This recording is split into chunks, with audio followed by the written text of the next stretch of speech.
بسم اللہ الرحمن الرحیم۔ نصابی کتاب پر NOC کی پالیسی تبدیل کر دی گئی ہے۔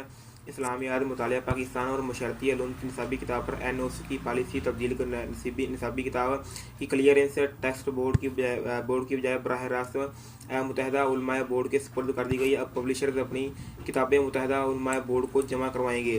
تفصیلات کے مطابق Punjab curriculum and text board نے پرائیویٹ پبلشرز کے لیے بڑا فیصلہ کر دیا۔ نصابی کتاب کی کلیئرنس ٹیکسٹ بورڈ کی بجائے براہ راست متحدہ علماء بورڈ کے سپرد کر دی گئی ہے۔ پبلشرز کو کتابوں پر کلیئرنس کے لیے مسودے براہ راست متحدہ علماء بورڈ کو جمع کرانے کی اجازت دے دی گئی ہے۔ پبلشرز اب متحدہ علماء بورڈ سے خود NOC حاصل کر سکیں گے۔ نصابی کتاب کے مسودوں پر متحدہ علماء بورڈ سے حاصل کردہ NOC ٹیکسٹ بک بورڈ کو جمع کرانا ہوگا۔ پبلشرز کی کتابیں متحدہ علماء بورڈ کو ٹیکسٹ بک بورڈ کی جانب سے بھجوانے کی پالیسی ختم کر دی گئی ہے۔ ڈاکٹر عبداللہ فیصل نے NOC کی پالیسی جاری کر دی۔ دوسری جانب Punjab curriculum and text book board نے خفیہ اطلاعات پر رات گئے پرنٹنگ پریس پر چھاپا مار کر کاپی رائٹ ایکٹ کی خلاف ورزی پر 9ویں اور 10ویں جماعت کی جعلی 40,000 کتابیں ضبط کر لی۔ ٹائٹل کور پر بورڈ کے تصدیق شدہ سٹیکر نہ ہونے پر کتابوں کو قبضے میں لیا گیا۔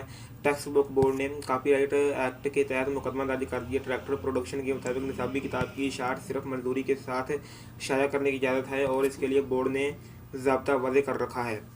تو اب تک کی ویڈیو میں اتنا ہی، ملتے ہیں نیکسٹ ویڈیو میں، تب تک کے لیے اللہ حافظ۔ Thanks for watching. چینل پر نئے سبسکرائب لازمی کر دیں، ویڈیو کو لائک کر دیں، بیل نوٹیفیکیشن آن کر دیں تاکہ ہماری اس طرح کی نیو لیٹسٹ ویڈیو کو نوٹیفیکیشن آپ تک جلدی پہنچ سکے۔ تھینک یو سو مچ۔ اللہ حافظ۔